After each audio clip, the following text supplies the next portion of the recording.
1 week ago, my wife and I moved into a gated community called Bravero. One of those cut-out paradises with an aesthetic so vivid in photos, yet anemic in reality. After living there for 2 days, we moved to a hotel, and this will be our home for the foreseeable future. We just need to sell the property and find a new one. Anything. Anywhere. Far from Bravero. That's the only requirement. The nefarious nature of that place only became apparent once the street's rule had been broken. No laughing after dark. Honey, I called, chuckling. What? My wife replied from the other room. Get in here and see this, I said. Rowan strolled into the lobby with a beam on her face, still intoxicated by our new home. She rubbed a loving hand down my back, tracing the curvature of my spine. What's got you smirking, Owen? She asked. This, I said, proudly displaying the leaflet that I'd found on the doormat. Rowan leaned forwards and read it alongside me. Dear Owen and Rowan, this is Irene from the Bravero HO. Welcome to day 1 of your new life in this safe, vibrant community. You've already met Gordon, our resident security guard, so you'll know that safety is of the utmost importance to us. And the vibrancy of this community is apparent, but it extends beyond superb landscaping and house-proud homeowners. It is the people who make this street vibrant. Parties and events, such as our regular garden gatherings and film nights, make this, truly, a place to call home. However, I do think it prudent to inform you of one particular rule that, without exception, will be enforced. There must be no laughing after dark. This is not a matter of noise. We understand that all residents will want to watch TV, listen to music, or simply talk. Sound is an unavoidable part of life. But laughter, between sunset and sunrise, is strictly prohibited in Bravero. What constitutes after dark? There is no specific time at which laughter must cease. After all, the sun sets around 4 o'clock in winter and nearly 10 o'clock at the height of summer.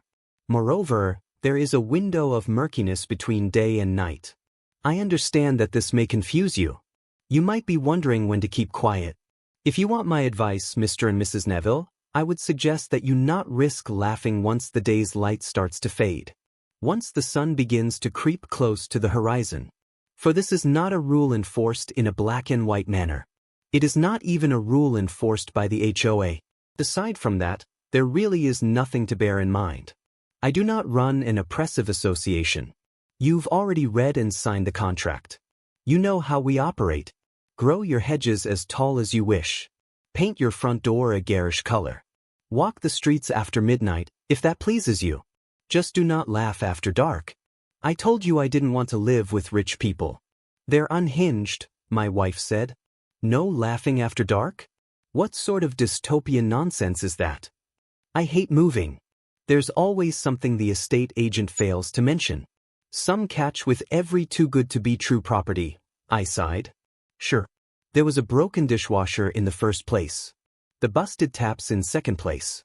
The oven that fell loose in the third place. Issues that the agents and homeowners should have mentioned, Rowan said. But I thought we were past all of that, Owen. I thought buying a house at such a sickening price meant that we'd be able to forego absurd problems. I know, I nodded. And this is worse than any of the issues in our old houses because we won't even be able to fix the problem, Rowan pointed out. Of course we will. We shall become joyless husks, my dear wife, I sarcastically teased, maintaining a straight face as I embraced her. For there is no laughter in Bravero. This is a place of principles. Of sincerity I say, go forth, my wench, and prepare me a sandwich in the kitchen. My wife offered a blank face. Actually, I don't know why I was worrying. There's no chance of laughing with you around. I could tell, by the look on her lips, that Rowan wanted to chortle. So did I. But, in spite of our sarcastic responses to the letter, my wife and I were still drawn to the setting sun beyond the window. And I knew we were thinking the same thing. It would be moronic not to follow the rule for the first night, at least. I sensed that Rowan felt just as uneasy as me. Felt as if this were more than HOA authoritarianism. Given how lax they seemed on all other fronts, the one rule was unsettling. Why laughter? Why does that sound above all others? The sound of joy itself. I was too tired to unpack the baffling contents of the letter, so I decided I would discuss it with the head of the HOA in the morning. I rang as soon as I woke up. "Oh, and Neville. So wonderful to receive a call from you," Irene heartily laughed. "How was your first night in Brave Row?" "It was good," I uncertainly replied. "Irene, I'm calling you about the welcome letter." "Ah, I see. Did everything make sense?" she asked warmly, yet obliviously. I frowned, before realizing the woman obviously hadn't seen my face on the other end of the phone. Well, yes and no. It was relatively straightforward. There wasn't much to digest. But one thing befuddled the two of us. The rule about laughter. Irene did not pause, and her bubbly tone did not falter. Just, no laughing after dark. I did explain how to interpret that. There is no exact cutoff point. No moment at which day becomes night. Do you understand? I sighed. It's not about that, Irene. It's about the nature of the restriction itself. Does it not seem a little totalitarian to you? I'd understand a rule such as, no noise after 11 in the evening. But a rule about not laughing after dark is so oddly specific, and it doesn't seem warranted. I don't see why laughing would ever be worse than other noises that neighbors could make. I paused, but Irene said nothing, so I continued. Plus, as you mentioned in the letter, the sun sets early in winter. Are you seriously suggesting that, on Christmas Day, to give an example, Rowan and I wouldn't be able to have a joyous time with our family after, say, 3 or 4 in the afternoon? Not at all, Mr. Neville. Be as joyous as you want throughout the year. Irene gasped, as if horrified that I would suggest something so preposterous. I'm only saying that you wouldn't be able to laugh after dark. Not until the sun rises once more. I grumbled. I have to say I'm more than frustrated to be learning of this rule after finalizing the contract. Did you not talk to the letting agent about Braverow's HOA before purchasing the property, Mr. Neville? Irene asked. Yes, I spat. I signed your association's agreement, and there was no mention of this rule. I know that because I read it again this morning. So, this isn't legally enforceable. You're absolutely right, Mr. Neville. It isn't legally enforceable, Irene said. I huffed irritably. Right? So, did I mention anything about a possible breach of our contract? Irene interrupted. Did I mention anything about the consequences of breaking the rule? Did I mention, for example, anything about seizing the property should you not comply? Well, no, I said. But what's the point of making a rule that you wouldn't be able to enforce? As I mentioned in the letter, Mr. Neville, I'm not the one who enforces it, Irene replied, before lowering her volume. The HOA didn't make the rule. We simply inform. I see, I muttered through clenched teeth, tiring of the cheery busybody. So, what would be the consequence of my wife or I deciding to laugh after dark? For the first time in our entire conversation, Irene fell silent. Hesitated for a moment. Longer than a moment, in fact. It was her only sign of humanity throughout the call. The only sign that she was more than a pre-programmed series of chipper, dismissive statements. This is a spectacular neighborhood, Mr. Neville, Irene solemnly said. The 50 residents of Brave Row lead happy lives, and I hope you and Rowan join them. I truly do. But we have all had to sacrifice something for such peace. Such security from the outside world. And that something is laughter, Mr. Neville. Only during those dark hours of the day. That's not an answer, Irene, I said. What would be the consequence? I wish you'd known the few poor souls who found out, Irene replied coldly. If you had, you wouldn't be asking questions. You'd not dare to laugh ever again. The curt woman, whose jolly demeanor had entirely dissipated, abruptly ended the call, and I was left sitting in my study for the rest of the day. Ignoring messages from my boss and coworkers. Not only refusing to work, but refusing to move. That may seem a little extreme, but you'd understand my reaction if you'd overheard that call. If you'd lived on the street of Brave Row for a mere 2 days, as my wife and I did. Because we certainly didn't stay after what happened on the second night. I was stirred from my trance, which must have lasted hours, around 9 in the evening. Rowan had finally returned home from another late night at the hospital. And the slam of the front door seemed to finally bolt my frozen body from its paralysis. Still, the sudden return to reality didn't make me feel any better about the call with Irene.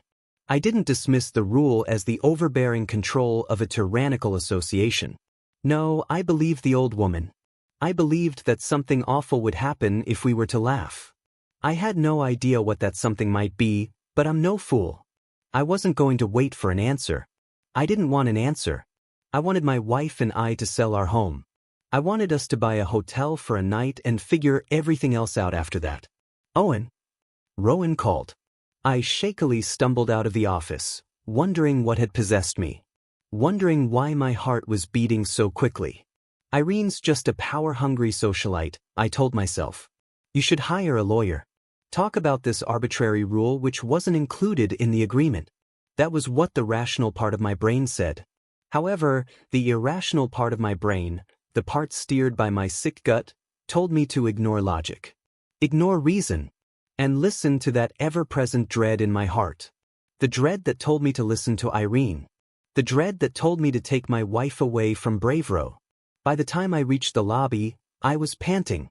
Sweetie, My eyes widened when I saw that Rowan wasn't alone. Her colleague, Joanne, was standing beside her. My wife's friend wore a smile on her face. Sorry, it's been a wild day, Rowan sighed, walking over to me and planting a kiss on my cheek. I'm just going to lend Jo one of my dresses. She's got a fun night out planned for tomorrow. I'll be out of your hair in a jiffy, Owen, Joanne promised. I followed my wife upstairs and started whispering. Honey, I said. I talked to Irene. Something is very wrong with this place. What do you mean? My wife replied as we reached the upstairs landing.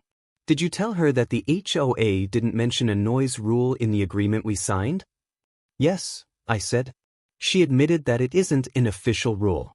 Nothing that could be legally enforced. Good, Rowan smiled. Case closed, sweetheart. No, I shook my head. It isn't closed. She told me that the rule is enforced by... Well, she didn't say who enforces it.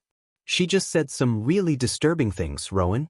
Said that others had learnt the consequence the hard way. She was giving me a warning. Or a threat. My wife frowned. Should we find an attorney? This isn't right. This bullying tactic. It must breach our contract or some law. We can fix all of that later, I said. Right now, I want to get out of here. What? Rowan asked. Sweetie, I just moved into this place. And I'm telling you to trust me, honey, I begged, still breathing heavily. Do you? Well, of course, Owen, but you're starting to make me anxious, my wife shivered. What did Irene say to you? It was her voice, Rowan. The way she mentioned the consequence. It wasn't right. Any of it? I think we should get out of here, I pleaded. I expected my wife to resist. Expected her to roll her eyes and say that life doesn't work that way. We just bought the house. To sell it immediately, based on an unnerving phone call, might seem a little extreme to some people. And if there were any other reason for my distrust, then I would absolutely agree. I'd argue that we should stand our ground. Hire that attorney. Laugh for hours in the comfort of our own home, simply to spite the maniacs in charge. But I believed that woman, and Rowan clearly believed me. Okay, my wife nodded. I'll fetch that dress for Joanne, then we'll go to the hotel. But tomorrow we have to sort everything. I smiled tearfully. Thank you, honey. Thank. What are you two doing up there? Didn't stumble into bed on your way to the wardrobe, did you? Joanne laughed loudly from downstairs. Ouch! My wife yelped. My fingers had involuntarily tightened like talons around Rowan's upper arms, but I immediately released her when I regained control. And then my eyes shot to the bedroom window, eyeing the burnt orange sky which painted the horizon.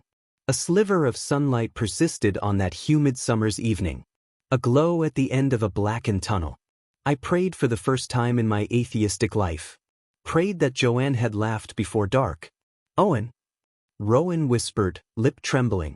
Would you call it dark outside? I croaked. My wife's head rolled slowly to the window, then she returned her frightful eyes to me. It'll be fine, honey. I'm sure it'll be fine. Joanne didn't know about the rule. We'll receive a slap on the wrist or something. Like you said, there was nothing about laughter in the contract. By the haunted look in Rowan's eyes, it was clear that she, like me, sensed something. A foreboding ripple in the air, which felt and smelt like rotten breath.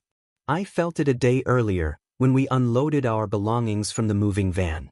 The sensation of a hidden thing within Bravero. A watcher. A listener. Hello? Joanne called again, chuckling. Won't she stop? I mumbled, clutching clumps of my hair. Come on, Rowan whimpered, clumsily plucking a blue gingham dress from the rack. She'll take this, leave, and then we'll leave too. Okay. I nodded, stepping in front of my wife and taking the dress from her. Then we walked across the landing, like weary prisoners on death row. I tentatively peered over the banister at Joanne. The smiling woman, donning turquoise scrubs that matched those of my wife. I was frustrated and terrified in equal measure by the innocence of Rowan's friend. The ignorance. The problem wasn't simply that Jo hadn't read the letter. It was that she clearly didn't feel what Rowan and I felt. Though my wife and I had been jubilant on that first day in our new home, our property had been pre-furnished with a weighty blanket of darkness. Something I'd read in Rowan's eyes, and I'm sure she must have read it in mine. You took your time, Joanne giggled, piercing my heart with fright for the third time. It tickled me, seeing you run upstairs after her. Did Rowan need your fashion tips, Owen? Something like that, I whispered, hurriedly handing the dress to my wife's friend. Are you okay back there, Rowan? Joanne smiled, peering at my wife, who timidly stepped out from behind me. Come over shy all of a sudden? Now I'm starting to think you coy lovers really did get up to something. To be young again. Anyway, thank you very much, sweetheart. You're an absolute lifesaver. In this dress, I'm sure to catch the eye of. Joanne was interrupted. Not by knocking on the door. Not by the disappearance of lights in the house. Not by any ominous sign I expected. She was interrupted by her own spontaneous choking, seemingly prompted by nothing. Joanne? Rowan gasped, rushing forwards. My wife managed to catch her frightened friend in outstretched arms. Tears swam in Joanne's eyes as her legs buckled and she gasped for air. Then Rowan started to perform the Heimlich maneuver as snot spilled from Joanne's nostrils. And I contended with the terrifying prospect of witnessing somebody die. Several excruciating seconds later, with a slight crunch from Joanne's splintering ribcage, a vile stream of bile released from the back of her throat. And in the mess, which spread in a festering pool on the floor, there floated a crumpled piece of paper. Being the only non-squeamish member of the trio, and noting that the other two were still recovering from the trauma of Joanne's sudden fit, I knelt down to pluck the note from the lake of vomit. It bore neat, printed lines of text in a minute font. After I scraped a streak of sickness away, 2 sentences became legible. Expulsion notice. Please exit through the basement. I read the note aloud, whilst Joanne continued to splutter, and my wife eyed me disbelievingly. So, I read the note again. And again. Joanne looked twice as perplexed as Rowan. I understood their reactions, of course. Understood that none of it seemed rational. We did not have an explanation for the note's mysterious arrival. Joanne hadn't swallowed the slip of paper. It had simply emerged at the top of her throat, corking her trachea. Not in an attempt to end her, clearly, given the note's second sentence. Please exit through the basement. But we didn't immediately obey. Joanne screamed as she flung the front door open. It revealed not the front porch, but the kitchen.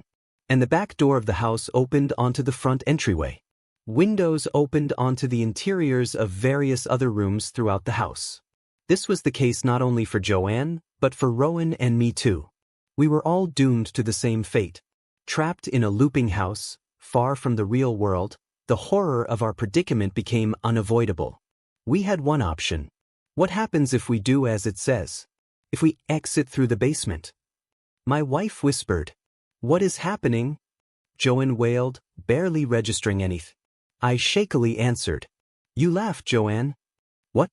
What are you saying? The woman shrieked tearfully, snot still staining her face. How did that appear in my throat? I don't. We don't understand it either, Rowan whispered, holding her friend's hand whilst turning to me. But we have to try the basement. It's the only room left. I gulped, nodding. And Joanne sobbed whilst I led the two of them to the door. It opened with a slight creak, and I should have breathed a sigh of relief at seeing the basement's darkened staircase, rather than a portal to another room in the house. But there was no wave of euphoria. Only that blackened tide of fear, rolling towards my mind, threatening something worse than an end. By then, I was haunted by the idea that death might be a kinder fate than whatever lay below. I guided us into the darkness, taking fragile steps and spinning my head frequently to ensure that Rowan and Joanne remained behind me. Once we reached the lightless basement floor, the door at the top of the stairs loudly closed. Panicking, I fumbled for the light switch, but it was gone. There seemed to be nothing down there. None of our unpacked boxes. No shelving units. Just an empty, unlit room. A black expanse. What now? Joanne timidly asked. I have no idea, I replied. We should look for the exit, Rowan said. This is the exit, I whispered. That's what the note said. No, Joanne said. My wife agreed. Joe's right. There must be more to it than that. No, Joanne repeated, interrupting her more forcefully. Joe? Are you okay? Rowan asked, shuffling around and grabbing my arm. Is that you? No. It's me, I said, taking my wife's hand. I thought you were holding on to her? I was, but... Joe, where are you? She queried fearfully. No, Joanne sobbed, her voice and presence seeming to have disappeared into the blackness. And then came laughter. Not a kind laugh. Not a laugh of joy. Not even a mocking sound. It was a laugh devoid of soul. Devoid of life. One that seemed to serve simply as the welcome to some eternal nightmare. A noise that Joanne seemed to be blindly walking towards, willfully or not. I clutched at air, or a void, with my free hand. Desperate to find her. Stop it, Joe cried, sounding far too distant for such a compact basement. Why are you laughing? Show yourself. Who's there? What? Oh God. What are you? What are you? My wife's friend screamed as she saw something in the dark. Something that Rowan and I did not see. Something I realized was too terrible for living eyes, given that Joanne had perished. I'm not sure how I knew that. I simply understood that she would not return to the land of the living. I understood that she was not simply exiting Bravero. She was excited about reality. And she would not be entering some joyous afterlife. I had no doubt that a hellish, torturous eternity awaited. Squeaking would sounded, and I rotated my head. Rowan and I had only walked a few steps from the staircase, but it was inexplicably 100 yards behind us. The open door, at the top of the stairs, cast light from the lobby. It was the only visible thing in the void which had swallowed Joanne. The void that still threatened to swallow Rowan and me. Come on! I yelled, dragging my wife behind me. As we darted towards the escape, I started to feel something more physical in the absence of the room. A manifestation of the dark tide that had been approaching my mind. Joanne whimpered incoherently from a place both near and far. It's Owen! Rowan cried as we reached the stairs. We have to go! I ordered, pushing my wife onto the first step. Please, Owen, she begged. There must be some way to save her. I turned for a moment and immediately felt a searing pain in my brain. That black tide had finally arrived, submerging the joy in my soul. Pushing it from reach. The dark brought not suffering, but the promise of suffering. It was a warning from whatever lay in the deepness of that basement. Whatever thing, beyond the laws of man, enforced the rule. Rowan and I had obeyed. Joanne had not. It was as awfully simple as that. But my wife and I were being offered safe passage from the terror. We were on the stairs, mere yards away from safety. Still, I considered it for a moment. Consider what Rowan had said. There had to be a way of saving Joanne. In a place that defied all spatial laws, I still felt the presence of my wife's friend. Felt her cries burrowing deeply into my ears, as distant as they sounded. The place was a trick. She might have only been yards from us. I believed I could do something. But the Watcher read my thoughts. Read my intent to plunge into the darkness and rescue the poor woman. that likely would have broken some other unspoken rule, for a hand stretched from the black. And it did not belong to Joanne. It was a skeletal, six-fingered appendage, cloaked in ragged, ripped strips of gray skin. It was not skin at all, of course. Just as the hand was not a hand. It was not anything that belonged to anyone. Worst of all, I know it did not even belong to the watcher. It was a tool used to make a point. If I had seen even a sliver of that thing's true form, I would have been broken like Joanne. Whatever enforced the rule of joyless evenings in Bravero, it did not come from anywhere earthly. And it did not take Joanne anywhere earthly. I screamed, retreating from the fingers as they sought to snatch me. Perhaps, by returning to the dark and searching for Joanne, I would have also faced a horrible doom. But I didn't allow myself to find out. I narrowly swerved the hand and followed Rowan clumsily up the stairs, before slamming the door behind us. We ran to the front entrance, and she pushed down the handle to reveal a wonderful sight. A porch. Our driveway, more importantly. We did not stop to pack. Did not stop to think. We bundled into the car, drove away from Bravero, and promised never to look back. We don't even plan to collect our things. Even at the sun's high point, I wouldn't risk uttering even the slightest giggle in Bravero. Besides, there are things worse than material loss. Things worse than death, even. But I never gazed at those things, and I pray I never will. I pray for something truly awful in truth. I wish that Joanne had died before seeing whatever she saw.